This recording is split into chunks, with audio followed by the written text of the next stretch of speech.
Hello everyone, welcome again to CBSE class 9th NCERT Maths, chapter number 1, number system. Video third, it is an important question from for exams. Topic number 3 है इसका decimal expression. हम decimal expression कैसे करेंगे? P upon Q को हम जब decimal में बदलेंगे, P अपॉन Q को जब डेसिमल में बदलेंगे तो किस तरीके से डेसिमल एक्सप्रेशन होता है. आप इस बात का ख्याल रखें कि देखो हमें पता चल जाता है, नंबर देख के हम बता सकते हैं कि ये जब डेसिमल एक्सप्रेशन होगा कि जब मैं P अपॉन Q को सॉल्व करूंगा तो मुझे पता होना चाहिए कि क्या इसमें टर्मिनेट होगा या नहीं होगा. तो हमने देखा check whether the following P upon Q, कौन कौन से P अपॉन Q जो है has terminating decimal expression. If not make it and find the answer. Right now 7 upon 8, ये याद रखना, आपको हमेशा याद रखना है कि आपको अगर कोई भी जो है ए रैशनल नंबर, यहाँ पे देखें a rational number P upon Q जहाँ पे Q जीरो ना हो, हैज टर्मिनेटिंग क्या रखता है, वो टर्मिनेटिंग डेसिमल एक्सप्रेशन रखता है if the denominator has the prime factor 2 raise to power 5m into 5:n.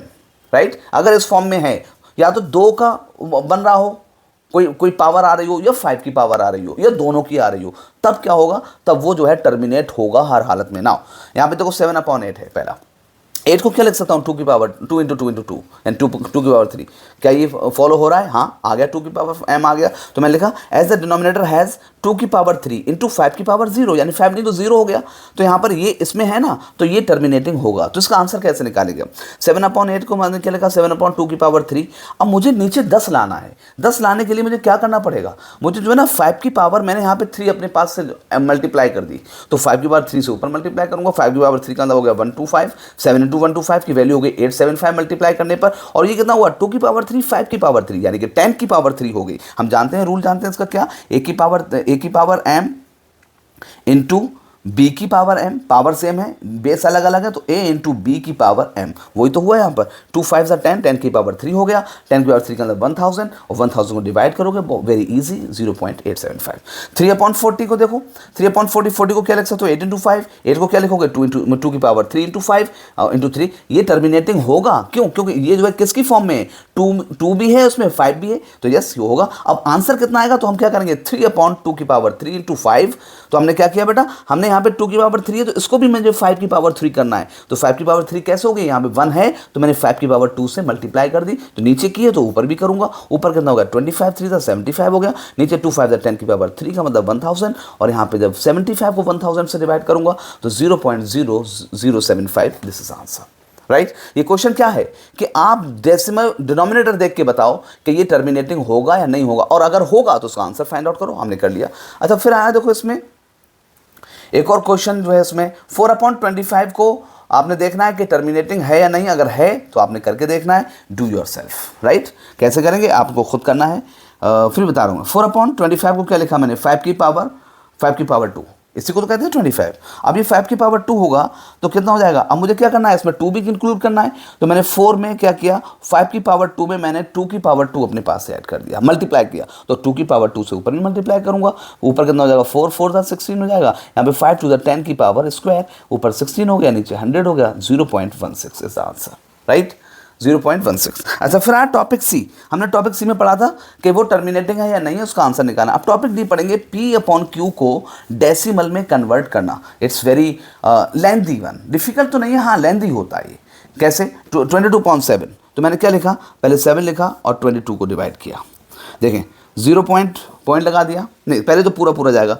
7 3 21, 1 बचा, पॉइंट लगा दिया 0. 7 1 7, 3 बचा, पॉइंट लगा हुआ है एक बार, अब दोबारा पॉइंट लगाने की ज़रूरत नहीं है. ठीक है, इसमें 0 30 हो गया. 7 4 28, 2 बचा, पॉइंट लगा हुआ है, खुद ब खुद 0 बढ़ गया. 7 2 14, 6 बचा, 60 हो गया. 7 8 56, 4 बचा, 40 हो गया. 7 5 35, फिर 5 बचा, 50 हो गया. 7 7 49 हो गया. 7 7 49, 1 बचा, 10 हो गया. 7 1 7, कितना बचा, 3 बचा, 30 हो गया. 7 4 28. क्या लग रहा है कि 1.4 28 कितना बचेगा, 2 बचेगा. देखो यहाँ पे 14285, दोबारा से वही आने लगा. जब ये आने लगा तो हमने यहाँ पे छोड़ दिया. 22.7 को हम क्या लिख सकते हैं, 22.7 को हम लिख सकते हैं 3.142857. फिर से 14 यहाँ से आगे तो हमने यहीं पे छोड़ के हमने क्या लगा दिया, ये बार लगा दिया. और कभी कभी बार लगाने का 3.142857 पहले पे पॉइंट लगा दो और लास्ट वाले पे पॉइंट लगा दो. This is way. आया 17 सबसे लेंदी है, हम जैसा कि आप सबने किया होगा इसको सॉल्व। 17 से डिवाइड किया हमने 1 को, तो देखें 0 पॉइंट लगाया, यहाँ 10 हो गया, 10 में टेबल नहीं गया, टेबल ना जाने का 0, 100 हो गया। 17 5 ज़ा 85, कितना बचा 15, 150 हो गया, कितना हो जाएगा 7 5 ज़ा 155 हो गया।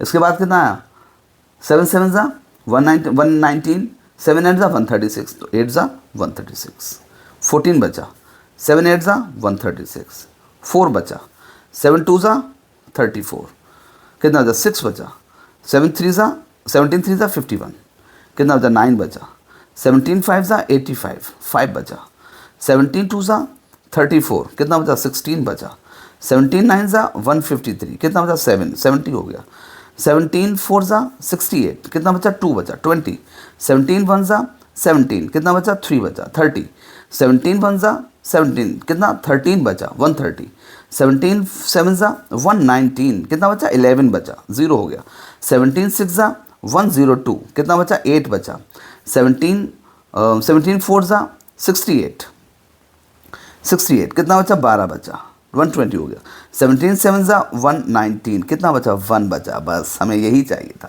कितना बचा ये 1 बचा, और हमें ये 1 आने के बाद अब क्या हो जाएगा, ये 1 चाहिए था, और इसके बाद जो है इसका आंसर जो है देखो यहाँ से लेके यहाँ तक ये जो है क्या रहेगा, बार रहेगा यहाँ तक, ठीक है। 2/11 do your self, and this is the way you have to solve it, and it's not very easy one, but lengthy it is. If you follow a trick you can.